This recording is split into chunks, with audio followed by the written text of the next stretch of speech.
Elon's Wall Street Journal interview and some updates on the EV tax credit. Let's get right into it. So the big takeaway from this Wall Street Journal interview is exactly this. When asked what should happen with the EV tax credit, Elon Musk said, don't pass it. So before you say, well, we could use the EV tax credit because Tesla is increasing prices, so Teslas are getting more expensive and that EV tax credit could really help. Well, Elon's justification when he said don't pass the bill is because it is discriminatory against unions and it's a lot of spending from our government when we already have a really large budget deficit. Elon has even said that the competition might need the EV tax credit, but as far as Tesla goes, they have surpassed the $200,000 sales mark a while ago, which again has been lifted on this new Build Back Better proposal, so they don't really need the incentive. So that logic does make sense, but here is the latest. Here's exactly what you want to know when it comes to what's going to happen with this EV tax credit. Well, the latest is a Democratic representative, someone that's speaking for the odds of this passing. We did a full video on this on the last video, so check it out if you haven't. But they put the odds of this EV tax credit passing by Christmas at 20 to 25%. So if Elon doesn't want the EV tax credit because Tesla is selling a lot of vehicles, the demand is through the roof, well, what does he want to spend the money on?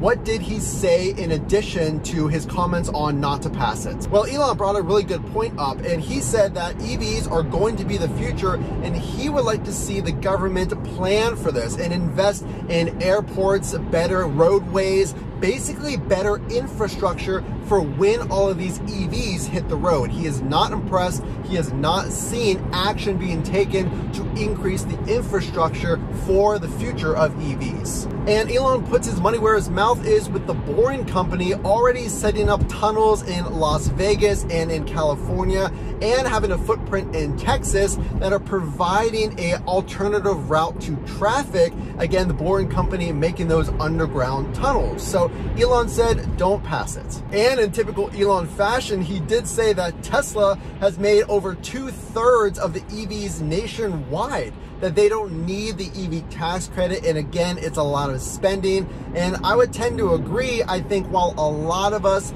because the prices have increased. Now, again, if Tesla brings down the price of these cars, then it's going to feel less and less expensive than it is now. We're really counting on that EV tax credit as consumers. But again, there's two sides to every story. There's a lot of spending that's involved, billions of dollars. I think it's $350 billion for these EV tax credits. So Elon said, hey, we don't need it. Maybe the competition does, but I'm not too worried about that. I do want to add this because it's really important. Check out this quote from Elon when talking about the EV tax credit. He says, it's worth noting that the electric vehicle purchase tax credit, the $7,500, Tesla stopped getting that 2 years ago, whereas everyone else except for GM gets the $7,500 tax credit. He goes on and he says, so all of our sales this year and last year had nothing to do with the tax credit because we're no longer eligible. We've sold, we've basically made too many vehicles. We've made so many electric cars.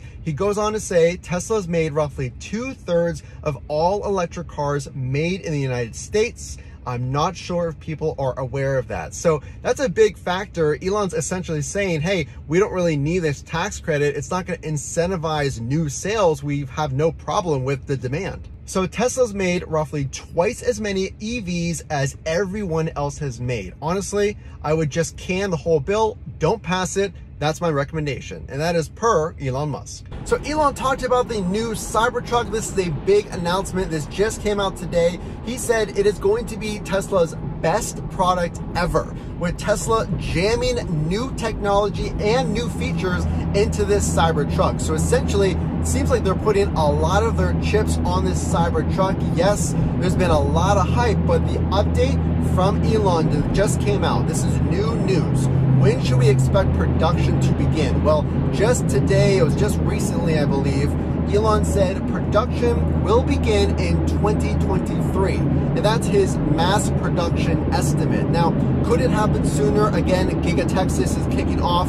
So with Austin opening, the Model Y is going to come out of Giga Austin and the Cybertruck. So could it happen sooner? Perhaps, but that is the latest on when we should expect the Cybertruck, but that is not all. The new Cybertruck will feature a quad motor, never before seen. No other car, not even the Model S Plaid, has the quad motor.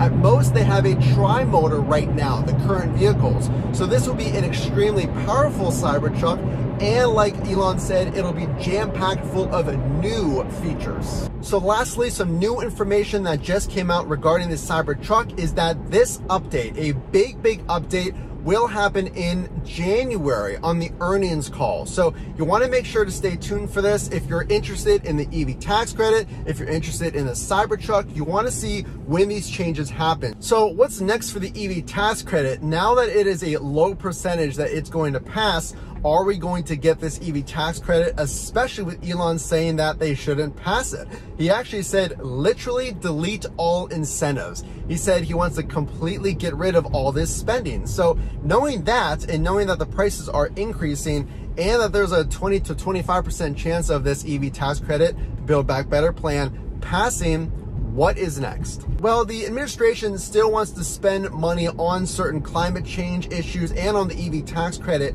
So I feel like it will go through. Will it be adjusted? Will that union incentive go away? Well, other senators have said that it's very likely. So some changes, no matter what it happens to be, are very likely to happen, which means you should expect a delay on the EV tax credit passing, because once those changes happens, it has to go through the entire process all over again. So I'd like to give you the most updated information on the EV tax credit and Cybertruck. So if you haven't done so, consider subscribing for all of those updates. The only way I know you like this content is to drop a like. And again, we will see you on the next video. This is Matt from Frunk to Trunk. We will see you in the next video update.